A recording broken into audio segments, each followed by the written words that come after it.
Welcome and thank you for joining this month's discussion. Thank you to the audience watching us today, to the Hurford Foundation for making this possible, and of course to our panelists who are joining us today to share their experiences with us. My name is Margarita Valdes. I'm a youth activist from El Salvador and work with the Democracy, Transparency, Justice Foundation, where we work to promote a culture of transparency and government accountability. Currently, I am one of the 2013 Hurford Youth Fellows with the World Youth Movement for Democracy. During my time here, I have conducted research and different online discussions focusing on ways to strengthen youth participation through anti-corruption initiatives. Today's discussion focuses on journalists and the crucial role that they play in the fight against corruption. Today we will tackle topics such as addressing the issues of corruption through investigative journalism and some of the challenges that new and up-and-coming young journalists may face when reporting on corruption issues, among other things. Each panelist will have about 5 to 7 minutes to introduce themselves and the work they do, and then I will open the floor to any questions that we might have. For those of you watching us today, please feel free to send in any questions or comments through the hashtag WYMD Live, and or you can also follow us on Twitter at WYMD. So with that said, I would like to introduce our first panelist. Camilo Vargas is a journalism fellow for Univision News in Miami, and he is from Colombia. Camilo? Thanks, Margarita. Well, my name is Camilo Vargas. I'm originally from Colombia in South America, and I went to Columbia Journalism School, so I've heard all the jokes already. Before going to Columbia Journalism School and graduating in 2013, I did my BA and my MA in Political Science and International Relations. During my studies, I was a research fellow at my university in Bogotá, Colombia, where I did mostly conflict studies and studies about public opinion and government consultanship. I worked for the Ministry of Culture and the Office of International Relations with the Colombian government, and I worked with the Colombian Truth and Reconciliation Commission in the area of historical memory, basically telling the story of the Colombian armed conflict and the stories of the victims of the Colombian armed conflict. It was during that work, mostly academic work, that I became very interested in journalism and specifically the role of investigative journalists in uncovering all forms of corruption, both in the private and the public sector. I am convinced that this century's biggest story is the story of new developing nations, the creation of and the rise of a huge middle class in countries like Colombia, Brazil, Turkey, India, and the demands of that middle class for a more transparent government, for better social services, and the role that we young journalists play in those developing democracies and those developing economies is to make sure that those new riches and that new middle class that is rising will have access to transparent, corruption-free governance. And so that is what I believe to be my role as an up-and-coming investigative journalist. Thank you, Camilo, for that initial introduction. Yes, definitely young journalists and even, older journalists, they do play a big role in the effect that reporting on corruption might bring on, any reforms on better governance. And with that said, I would like to introduce our next panelist, Rajneesh Bhandari. He is a multimedia journalist based in Nepal. He is also Transparency International's Young Anti-Corruption Journalist of the Month. So. Hi, Margarita. Good evening from Nepal. My name is Rajneesh Bhandari. I'm a journalist based in Nepal, and I'm interested in doing investigative stories. I used to work with a television called Kantiv Television for 7 years before moving to Singhua News Agency, Newswire, and then I'm currently working with Interpress Surveys and CPI USA, and I'm also doing multimedia works and doing investigative stories. I'm Transparency International's anti-corruption journalist and IZNet's International Journalist Network's Journalist of the Month 2013. I'm very interested in investigative stories, and one of my investigative stories on Red Passport scam actually helped me win Kantipur Television Journalist of the Year award. In that story, it's about how the lawmakers misused their, the passports, and how they misused, and because of that story, lawmakers were sacked. And I'm also working on my coming up book on anti-corruption. It's about a call on anti-corruption in Nepal. It's an iPad book. So I guess we can just go ahead and start, and just dive into these questions that I have for you guys. I was wondering how, as young journalists, how do you guys address the issues of corruption through investigative journalism? What do young journalists bring to the table, as opposed to older journalists who have been working in the field for a much longer periods of time? And if you like, Camilo, we can go ahead and start with you, and then we can go ahead with Rajneesh.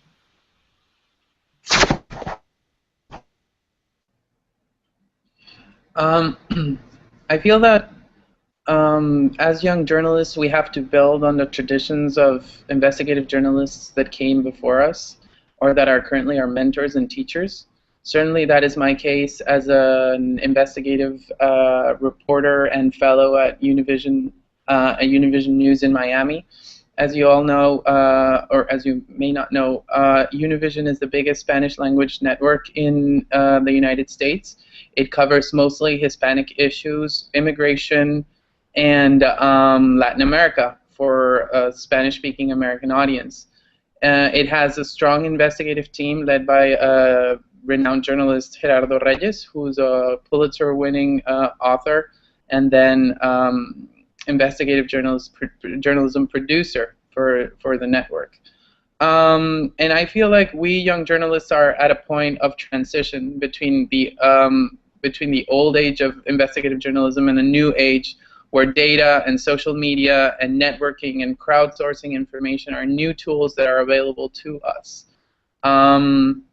I think that is mainly what new journalists are starting to bring to the table. This proficiency in the use of especially data mining and big data to prove not only isolated incidents of corruption, but patterns of corruption, widespread corruption, and also new and innovative tools to show these big patterns of corruption. It's not just about finding data to prove corruption, but also to find new ways to show our audience and to tell the stories of corruption.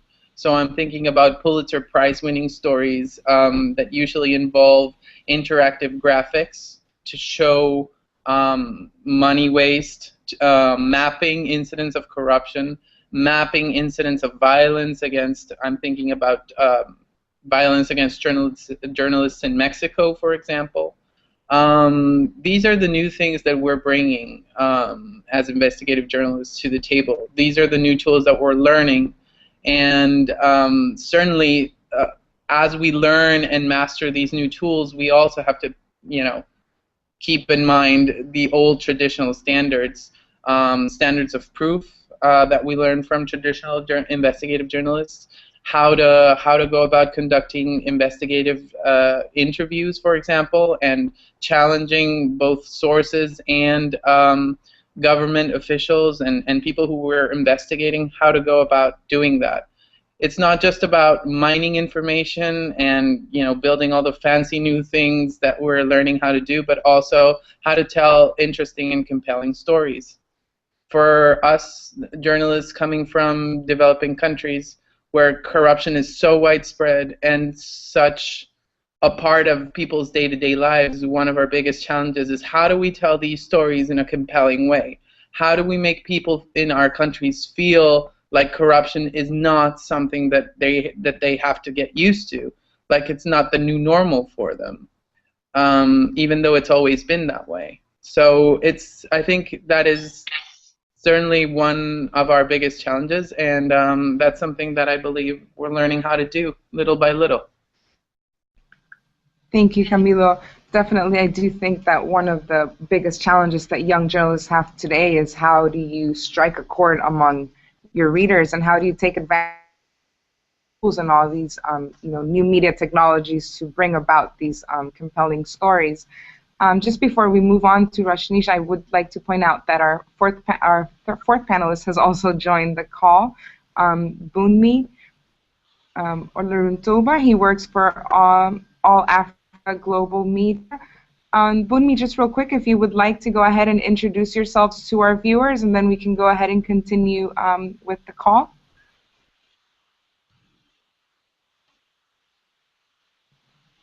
Can you hear us?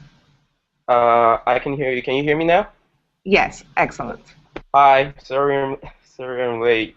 My name is Bunmi Oloruntoba. I work for All Africa Global Media. We run the website allafrica.com. It's the largest destination for African news and information online. And I think that's pretty much it.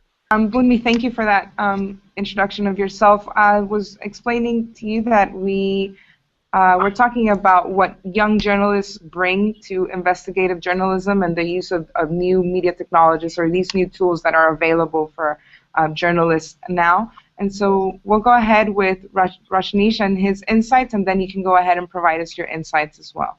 Okay. Yes, thanks for the question, and I think it's a very good question at this moment, because working as a young journalist, especially in developing nations or developing countries like Nepal, it's very a tough job. That's what I find. And talking about investigative journalism, especially in the daily news, daily news, daily affairs news in televisions, it's quite difficult at the moment. But the thing is, because of the time pressure and the time the news organization gives to a journalist like me, so it's sometimes very less. So we can do investigative stories, and they don't have investigative unit that focus on investigative reporting. So it's quite difficult at this moment. But how we are trying, as a young journalist, like Camilo said earlier, it's about using new technology, using social media, using data mining, data journalism, or right to information tools. So what we are trying to do is use these latest tools and techniques to get information, to fact check these information, to verify this information. So we are using new tools to do all the things that are required. Compared to traditional journalism in Nepal or in South Asia, it's always the print is dominating here, especially in Nepal. In South Asia, it's a print still dominating, but things are currently changing. Things are changing, and the young journalists, they are using new media, online media, to tell their stories, and also using social media to get more information. Like, for example, when I have to do investigative stories, or when I have to do all these stories, and when I need to verify those information, I use social media first, whether it's Facebook, whether it's Twitter. I use these tools, and also I use documents and all these other things that are available here. So compared to 5 years ago, this was not the case here. But now we're using all these tools to get more information, and to also to reach to our audience. So we're also using multimedia tools, like it's not just a text story. Now investigative stories should also be told in a multimedia way: pictures, videos, infographics, data visualizations, or data journalism. Using new tools to tell the story. So I think the online, the internet, these tools have really helped us to tell our stories, and not only to tell our stories, but also to investigate the stories. Thank you, Rashid. Thank you, Rajneesh. Bunmi, would you like to go ahead and provide your insight? Yeah. Well, in terms of young journalists and the new tools available to them, I mean, I think there's never been a time like this where um, the same tools that we use for social interaction are also powerful enough to, be disruptive and for us to carry out investigations and do great journalism. I can give you the African perspective. In my organization, we work with like over 120 or 150 publishers across the continent. What we see now is a lot of we see attempts to do investigative reporting. There are a lot of obstacles to that in terms of funding, in terms of support, but there are a lot of innovations as well. I could point out to one example. I interviewed an investigative journalist in Ghana. His name is Anas, and Anas is I think he's known worldwide by now for the way he uses he takes a video and hides the video and embeds himself into situations in his country. So he was able to use that to investigate corruption at the customs in the ports authority in his country. He was able to enter a mental institution and investigate the things going on there. One thing he told me back then, which I didn't understand till now, is that in Africa, when let's say like in the US, let's say the New York Times comes up with a story and does 2 years worth of investigative journalism. They put together the facts and they put it in their paper. Because of the integrity of the institutions in the United States, the claim they make is investigated, it is respected, and and there will be some investigation done. In a lot of African countries, it's not like that because the institutions are not as credible. So so even if you do, let's say for example, you have funding and you do a 2-year investigative report and you come up with like this Bible of facts, you're still going to get people that are going to claim that, oh, you took money from someone in order to make these claims, and things are not going to go anywhere. But Anna says when you have video, it's different, because you have video and you can show the people that were doing the corrupt things, you can show it to the world. There's little they can say. So it's when he said that, then I didn't really understand. But now that I've seen just how much progress he has made in his brand of investigative reporting, it's that kind of video evidence suits the kind of institutions and the kind of investigative reporting that needs to be done in Africa. And you can see over time he has taken the brand to Al Jazeera. They have a mini series where they do that's called Africa Investigates, and basically they use the same system whereby hidden cameras, and they enter into these situations to collect the evidence. So that's kind of like maybe one of the ways we're looking at new media, and all the new tools that are available to young people that want to make a difference. Because I don't really think Anas trained as a journalist, but he started doing this, and now he's a bona fide journalist. Thank you, Bunmi. That was very, very insightful. I'd like to point out that all three of you have spoken about the importance of all these new tools and all these mechanisms that are now available, and yet you guys have also signaled out the importance of traditional journalism. How is traditional journalism still relevant in the fight against corruption, and how are you able to pair it with all of these new media technologies? If you want, Rajneesh, we can go ahead and start with you. Yes, the basic thing about journalism, the main principles of journalism are still the same. Like, what we seek in a story is the truth, and in the present time also we seek the truth. So I think the basic principles are still the same. We go through accuracy, balance, credibility. We want fairness in the story. And we want sources like 3 or 4 sources or multiple sources in the story We want documents in the story, and there should be, a video source, as many sources as possible. Um, so what we want is, I think the main thing, the principles are still the same, and we are still looking for, the goals are still the same, to find the truth. So the traditional journalism, the basic thing, the basic core thing is still the same. But what we are doing is we are using this technology, this things that's evolving right now in the new digital landscape, to make journalism more better, to make and to tell the stories in a better way. Thank you, Rajneesh.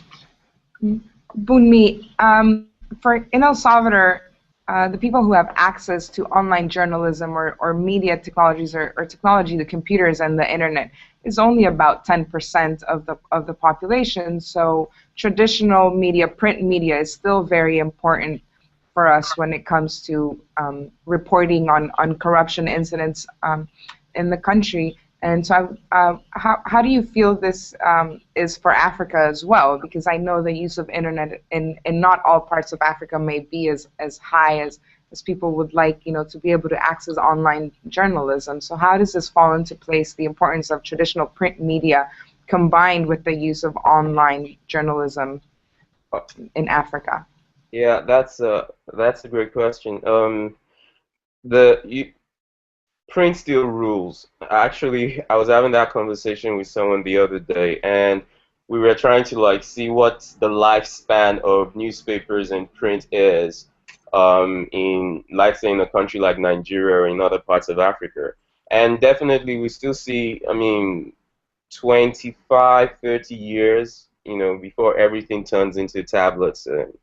But there's also access to the internet is also increasing. So if I think what will happen in the case of the um, examples of investigative journalism that we've seen in the last few years, in some cases in Nigeria, some cases in Ghana, um, what happens first is that it gets online, and then the print media now looks at it and say, oh my, someone has a scoop or someone scooped us, and they now take it from there and they now dig in, they go deeper, either to verify or to, some of them do it to undermine. For example, in Liberia right now, I think, um, I can't remember the name of the paper, but it was jailed recently, and they've been able to do what they did in Liberia in terms of exposing, a lot of things, not just corruption, but female genital mutilation and things like that. All of it was done through print because that's what the people read. But what I also know is that the two are not. There's not. It's really a false dichotomy right now. I mean, because it's just like the case of like with all the WikiLeaks. WikiLeaks they were wise enough to know that they still needed traditional media to organize the reporting, to put it in a way whereby things are verified, names of the people that shouldn't be exposed are blotted out, and things like that. You still need that capacity of the traditional um, print institutions in order to get big investigative pieces out. But what we found out is that just like in the case we saw with the WikiLeaks, just like in the case we see with Anas in terms of like the kind of video investigation he does in Ghana, once they break it and it gets online and it gets on YouTube or something like that, then the print media now takes over, because what you want to do is that you want to bring it to a point whereby the print media can no longer ignore it, because they will just pretend that it's not happening, or it's not worth their while to expose these people because they need the advertising dollars. But as soon as it's now online and someone has scooped them, then they have no choice but to pursue it. Thank you, Bunmi. That's very interesting perspective where, you know, you put something online and you make it so go viral, and then eventually it has to get to print media. So Camilo, do you have any insights on these as well? Well, I can speak about the Colombian case, of course, which is the one I know the best. Investigative journalism in Colombia has predominantly been led by the traditional media. I can think of two print magazines called Semana and Cambio that have been responsible for some of the best investigative reporting of the past two governments in Colombia. But the irony is that big corporations and big economic interests have started to take over some of traditional, and this is a process that's been ongoing, and it's been 10 or 15 years in the making. Big economic interests have taken over some of Colombia's biggest traditional media, and so the investigative journalism that these media have been known for has started to shut down, because, you know, investigative journalism usually challenges a lot of interests. And in a country like Colombia, where economic interests are usually very close to political interests and political power, where, well, that's a mixture for investigative journalism disappearing. We haven't yet seen a lot of investigative journalism coming from new media, so independent news outlets that are doing their own investigative journalism work.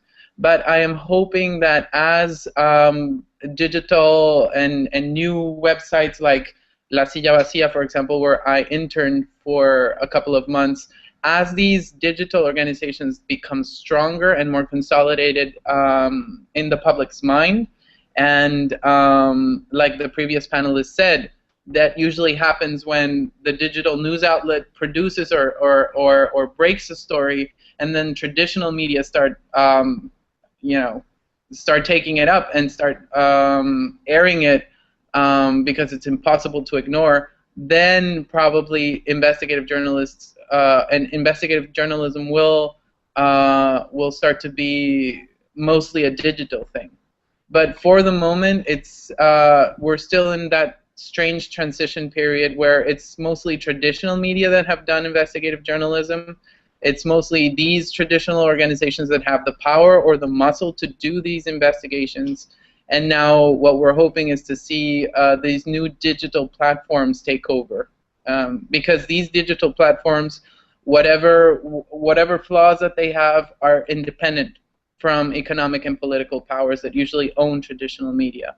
My personal project is at some point to be able to get a news website of investigative journalism of the private sector going, and that's kind of what I would like to do, and that's kind of what I feel a lot of investigative and young journalists are hoping to do, not to join a traditional news organization, but to open their own projects or get startups going, and in that sense, I think that we might see a new age of investigative journalism coming from very, very fragmented sources, from different news websites, and I think that will definitely be an exciting thing to see.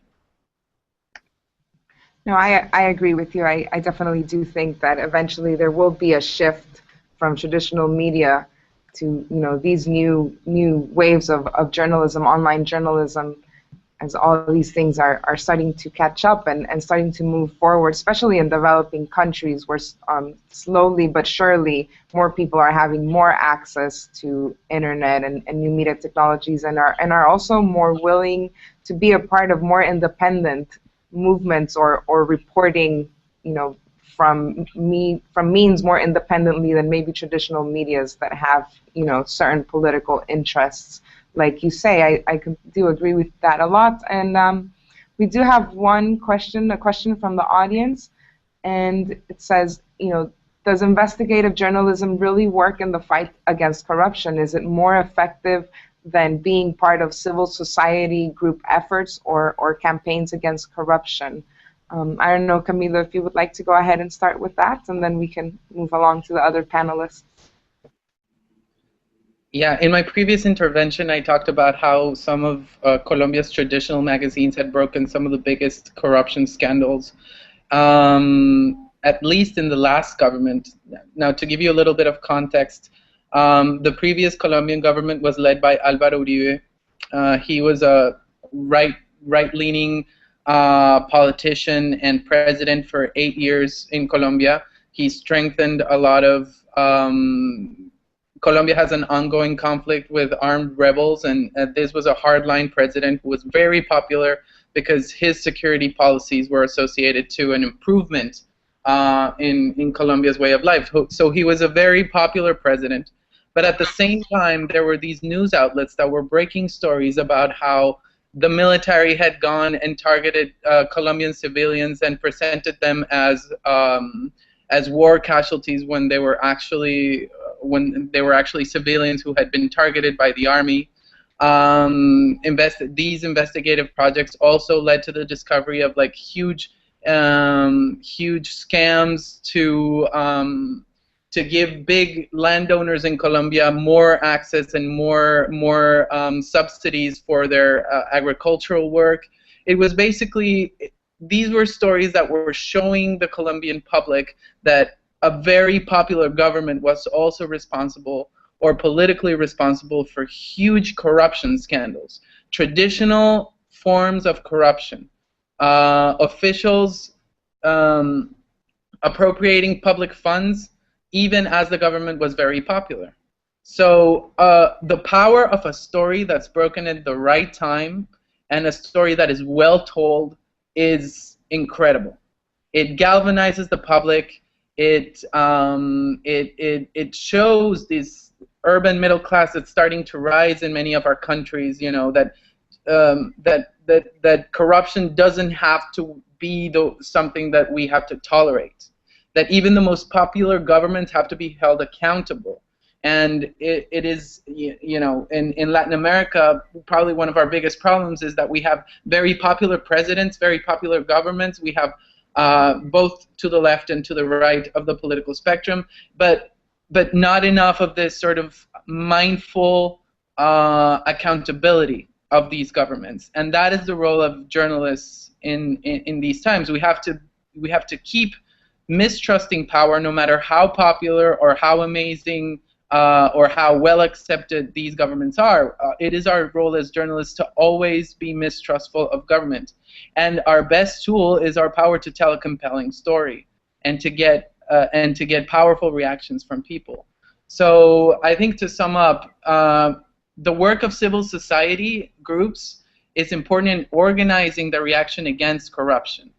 But it is us journalists, and it is our task to break these stories, to fill the void of in many developing countries, institutions that don't work or that aren't willing to carry out the investigations that are necessary. It's our role of as journalists to be the bridge between these investigations, between accountability and these rising middle classes, these indignation movements that are starting to rise all over the developing world. And I believe that the power of a great story, and that's what we do, no matter what kind of journalism we're into, that is really, you know, what makes a difference. Thank you, Camilo, for that wonderful insight. Yes, I personally am part of a civil society group organization, but I do agree with you. I think that while civil society or citizens, you know, become indignant on issues of corruption, it is because journalists, investigative journalists, shed light on some of these stories.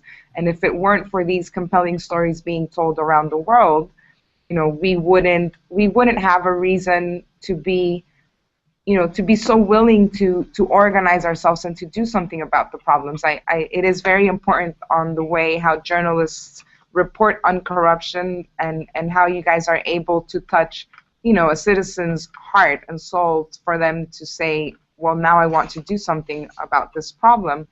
Rajneesh, do you want to go ahead and give us your insight on these as well? Investigative stories actually brings new information or new insights. So I think, most of the campaigns, especially in Nepal, they are some based on investigative, stories. After the investigative stories are published or broadcasted, then the civil society groups or different organizations, they take reference to those stories and actually organize different campaigns. And for example, the Raid Passport scam that I mentioned earlier, the story that I did, it remained as one of the largest corruption scandals in that year, and most of the the groups that are working for anti-corruption, people working for anti-corruption, they took the reference of that story and said that the lawmakers that were actually voted to make a new constitution in Nepal, they actually did not work in a transparent way. And some are still saying that it's because of the corruption that the constitution of Nepal was not met, and the Constitutional Assembly was dissolved, and Nepal is still struggling for a new election at this moment, and trying to make a new constitution again. So it's restarting the Constitutional Assembly election process again. So corruption has remained one of the major challenges in Nepal. I'm sure this is the case in many developing countries. And after we bring these stories, the investigative journalists, they bring the stories, this becomes a reference to the civil society, to the academicians, and to many experts as well. So we are the watchdog. We are the watchdog, and we need to investigate and bring out this story. So I really think that investigative stories are very, very powerful. They can make the most powerful person in the world to act in an honest way, or to go down if they are wrong, or they have to resign if they are doing wrong. So investigative stories are really, really powerful. Thank you, Rajneesh, for that. Bunmi, what do you think about investigative journalism versus civil society groups and how effective it might be? Um, I I think in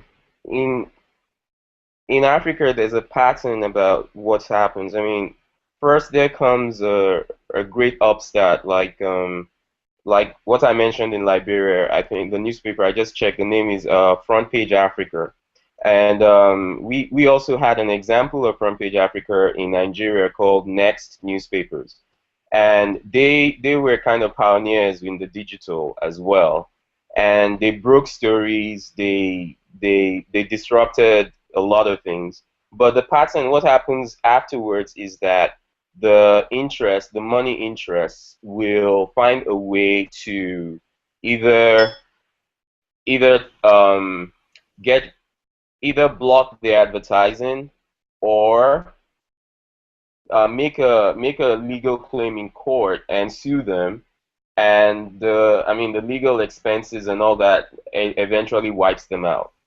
So having said that, and having seen that pattern, one way like I can see civil society being um, being able to support this new trends we're seeing in investigative journalism is to take care of the legal side.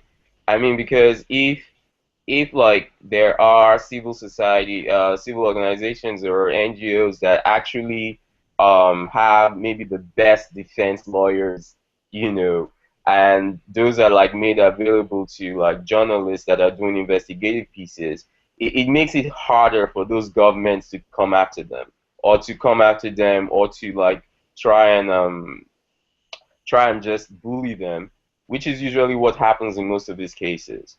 From the pattern of what we're seeing on the continent, the civil society funding a very aggressive legal like infrastructure that can support journalists will go a long way for not just for the investigative journalists themselves, but for sustaining this tradition.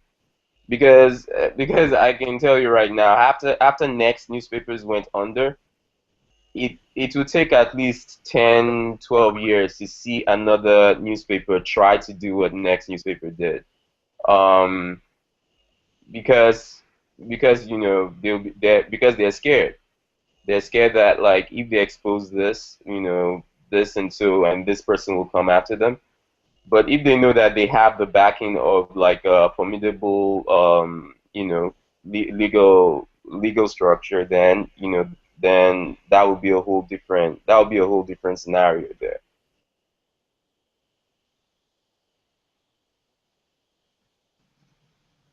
Thank you, Bunmi. Thank you for that. Also, I wanted to move on to the next question that I had for you guys, maybe to start wrapping up this whole topic of the importance of investigative journalism and these new young journalists who are joining, the fight against corruption. However, before I do that, I would like to, remind our viewers that you can go ahead and send us, other questions that you might have through the hashtag WYMD Live, and also you can follow us on Twitter. The next question that I have for you guys is, how do you inspire new young journalists that you might meet along the way to play their important role in the fight against corruption? How do you go about having more people joining this this very respectable job of reporting on corruption and issues that might affect developing countries because of corruption that already exists in them? Rajneesh, or if you want, Camilo, we can go ahead and start with you.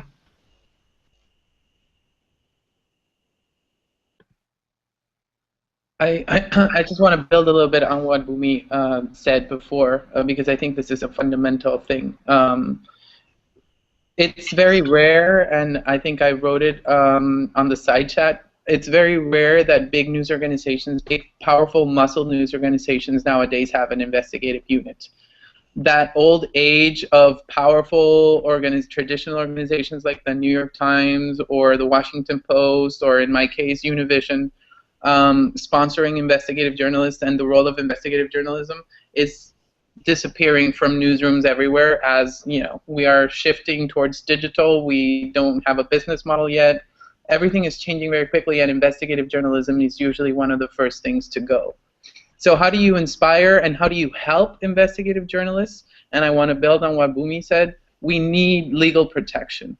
We need to be knowledgeable of the risks, both legal and illegal, that we incur when we do investigative journalism, whether it be data-driven, whether it be investigating, traditional legal documents, whatever kind of journalism that we're doing in developing countries especially. We need a strong network of journalists, hopefully globally, and I'm thinking about the Committee to Protect Journalists and Reporters Without Borders, that can either help journalists go into exile when their lives are threatened by the work that they're doing, or to protect them legally and give them legal counsel when a big news organization is not available to protect them. And it is both the work. This I find that will not only inspire journalists, but it will help them do the kind of investigative journalism that big news organizations are not doing anymore. Because if you're a new startup, if you're an investigative journalism that wants to do data, that wants to do data mining, that wants to do any form of investigative journalism, but you don't have a legal team to protect you, or you don't have a safe network where you know that you will be safe if your life is threatened at any point, you just won't do it. So I think that it's an issue of strengthening the networks, the international networks of journalists. It's an issue of strengthening civil society groups and free speech groups, or groups that advocate for free speech, to build programs to advise investigative journalisms legally on what their rights are and how to go about defending themselves in different legal systems. Yeah, I think that's a fundamental part of it. Absolutely, absolutely, completely agree with you. Also, the was going to touch of the challenges that journalism face, when it comes to safety issues, and how do you keep safe out there, to keep safe while you're reporting on corruption, and how do you inspire others to become a part of this, wave in spite of these risks that they might face? Rajneesh, may I have your insights on this as well? Yes, thank you so much for the question. Yeah, I agree with, I totally agree with Camilo when he said that networking is important, and networking with the local network, networking with the global networks, networking with, the free speech right groups. I totally agree with that. Besides that, I also think that we should also, have a good networking with other investigative reporters, and also have built a kind of loose network of investigative reporters, so we can get inspirations, we can get, a kind of collaboration if necessary in different stories. I also think that, like Camilo said, we need a legal experts group. I totally agree with that. Like, especially doing investigative stories in Nepal, it's always a challenge because sometimes it might affect the agenda of corporate houses or the media house, big media corporate houses. So they have their own corporate agenda ideas. So we should always strive, and try to find out way to pitch the story, or if sometimes if our own organization is not ready to publish or broadcast the story, so how to find a better way to publish or broadcast the story. We should also try to find out how to do in such cases, because when I was reporting, sometimes the corporate houses, they're not ready to publish or broadcast certain stories, because sometimes the accused person is the friend of the corporate people, or sometimes it's something like this. So at this point, we should always try to make the story public in one way, in one form, either in blogs or in a social media or in any way. So we should also find this way. About getting inspirations, what I also think is we should be in touch with other investigative reporters around the world and learn new techniques, get in touch with them, also take part in different conferences on investigative journalism. And I think we should also read a lot about investigative stories, how the stories in the past were done, and what were the sources, how the information how the information were verified, and all these tools and techniques. Besides that, I also think that we should be careful about the safety of ourselves. So we should be in touch with the reporting, the editors, the coordinators, our own media organization. Besides that, also with different news-related organizations that work for the safety of journalists, and also with the lawyers organizations, the bar association, or something like that deal with the freedom and the right to expression and all those things, and all the anti-corruption related organizations like the Transparency International or the Transparency International's different chapter in our respective countries. They could also be of help at certain time of crisis. So we should be in touch with the editors of other news organizations as well, and have a good rapport with them. So at times when we're in risk, they could be of help. And when we are doing investigative stories, I always feel that we should tell our family members or relatives, or at least one member in the family, of where we are going or what are the stories we want to do, and about the safety of when we meet some persons. So we should always tell that I'm going to this person to meet this person, and I'm going through this way, so that if something happens, then they could simply follow us and get back to us.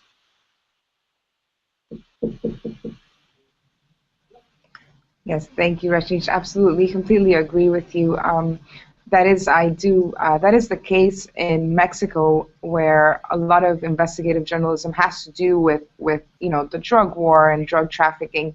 But I do know that in Mexico there is a national network where all journalisms communicate, and they tell each other, today I will be investigating or reporting from this specific location, and they do it through mobile cell phones.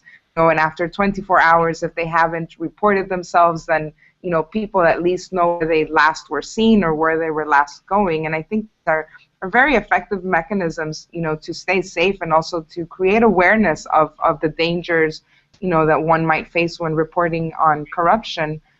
Bunmi, would you like to go ahead now? Yeah, sure.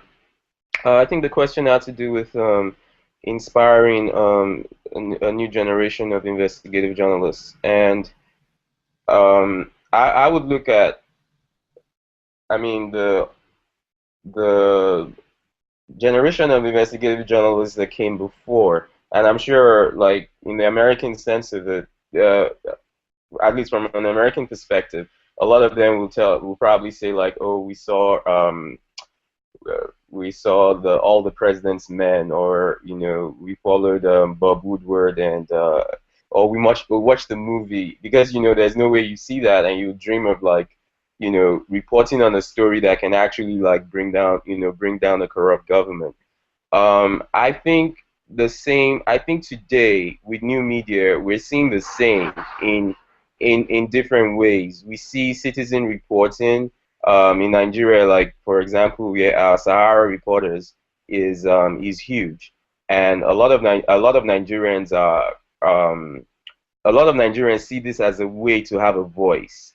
So so pictures that will never get into the traditional media.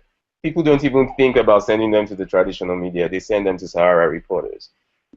I see that as a way, as a new generation being inspired, knowing that somewhere there's someone that's going to like give this outlet to what they have to say. Um, other, I guess the new technologies too. Um, there, it's very hard to see exactly how these things will be combined and exactly how it's going to be presented, but with enough funding, support, mentorship, really. I think mentorship is probably the word I'm looking for, because it's not just about the money. It's not just about the news challenges or competitions. It's more about mentorship, really. If that kind of infrastructure is provided, I can see the way whereby a lot of young people will gravitate into the field, and just like Camille said, with that legal support network in place, they can't be bullied, because most of the harassment is not even credible. They just harass you, knowing, because they know if they take you to court, you don't have any money to defend yourself. So they know you rather not go to court, and you'll kill the story rather than go to court. So, but if you have like the legal backing, they won't even come near you. So I think with some of these things in place in a big way, I can see a lot more young people being inspired to change. Not basically, maybe they won't even be inspired like to break news or whatever, but I think they'll be there. I think a lot of young people are inspired to want to make a change, and then if they see just how they can do that using the tools of journalism, I think a lot more young people will gravitate towards that.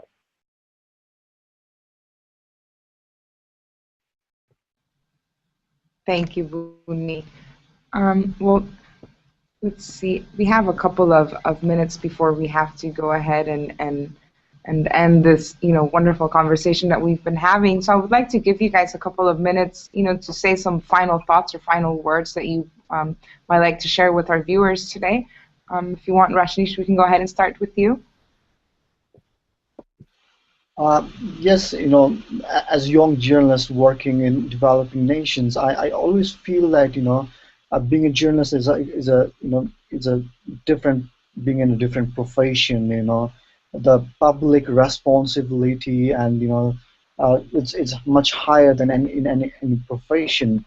So even if in any organization that I work with, I always try to find interesting stories, or investigative stories. I sometimes have to work long hours at home after doing the normal day assignments that is assigned by my editor or my coordinator. So I think investigative, doing investigative stories, we always tend to go deeper and take more time from our life and, contribute in doing these investigations. So sometimes it may take, many weeks, sometimes a year, sometimes even more. But what we are trying to do is trying to give something good, some good stories to our audience whom we believe, and it's always good that they trust us, and we don't want to lose that trust. So we always try to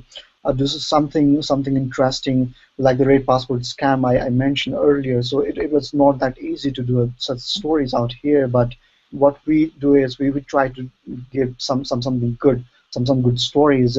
And I truly believe in journalism, and I think that this really means a lot, and a lot to the audience as well. Thank you, Rajneesh. Camilo? Well, I was pretty excited to join the conversation today, I'm sorry, for two reasons. Number one, I was very excited to meet other investigative journalists in developing countries. I think that our challenges are definitely this century's challenges. I'm very excited about this new era in which our countries and our stories are being told to our national audiences, but also internationally. And I wanted to see what your challenges were and how you were going about tackling them. I think that my two closing remarks, and I think the things that I want to stress, first of all, is as investigative journalism changes and as media changes, we still need very strong networks. Investigative journalism needs these networks to be able to function. We need legal advice. We need legal protection. We need international networks to protect us as our institutions fail. And it's very encouraging that these projects, these networks, this new way of connecting with other investigative journalists around the world might open a door for that. The second thing I want to say is that corruption, we've been taught to think about corruption as public sector corruption. Like corruption can only be investigated and only occurs when, with our states or with the state. I think that one of the biggest and most insidious forms of corruption is, in our time at least, occurs in the financial sector. It occurs in the private sector. And in many of our developing countries, and this has to be said, you can't really tell the difference between the private and the public sector, between private and public corruption. So I feel that one of our greatest tasks as investigative journalists in developing countries, whatever our country is and whatever medium that we choose, is to tell those stories about the relation between government and private industry, between public and private corruption, between financial corruption and oversight corruption. And I definitely feel like that is going to be, or I would like to make that my task as an investigative journalist. Finally, I have to say that at the Columbia Journalism School, where I did my graduate studies in journalism, investigative journalists were regarded as the highest form of journalists. The journalists that did the most important kind of work, those were the ones that were most celebrated. Those were the sort of elite. And I feel like it is important that that special role of investigative journalists is still protected and is still celebrated like that in journalism academies, in the media, like Bunmi said, in the movies. As long as you see a rockin' Bob Woodward, you're gonna be inspired to feel like that's the real rock and roll kind of journalist that you want to be. And I hope it is my hope that in our in developing countries that will also be the case, that we're not going to be seen only as the meddlers, the problem, the troublemakers, the muckrakers, that we will be regarded as the guardians of both democracy and our economies as well. And those are the tasks that we have at hand, and I thank you so much for your time, and it's awesome meeting all the other panelists and being inspired by the work that they're doing. Thank you, Camilo. Bunmi? Yeah. First of all, thank you for having me, and it was awesome to meet all of you. I really appreciate the work investigative journalists do. It's even though not all investigative journalists, I'm sure a lot of them are not the rock star kind. I mean, I know it's hard work. You can be on a story for like a year, and then so I really appreciate the kind of work you do. I don't do much kind of reporting myself. I'm more of like a behind the scenes media kind of person, like making sure all the things work. But I'm also a keen media observer. And in the case of Africa, even though this discussion is about investigative journalism and corruption, the kind of investigative journalism we need, apart from the traditional kind which we all know, is also a kind of investigative journalism that looks at why things are the way they are. It's very easy to see the problems of Africa or in many African countries and just dismiss it as, oh, just corruption. Yes, corruption is part of it, but that's not all of it. There are cultural factors. There are environmental factors. It takes a very different kind of investigative journalist to like look at these factors and piece them together and make it entertaining and bring out a story, you know. And Africa needs that because we have a representation problem as well, a perception problem. It's so there's you know, I guess I'm advocating for a whole new, well, not a whole new, but maybe broadening the definition of investigative journalism a bit, maybe kind of like more into a social kind of cultural investigative journalism as well, because we do need that. And that said, I guess that's my last. Those are my last thoughts on the subject. Thank you for having me. Thank you, Bunmi. I would like to thank the three of you for this wonderful chat that we've had this morning. I'm not a journalist myself, but I am very intrigued by the work that journalists do, and I do think that I leave today a lot more inspired and a lot more grateful by the work that you guys do, and I'm sure that our viewers will be doing the same. So before we leave, I would just like to thank, once again our panelists for sharing, their insights and their stories with us, our viewers who joined us this morning, and of course, the Hurford Foundation for making this possible. And thank you, and you guys have a great day.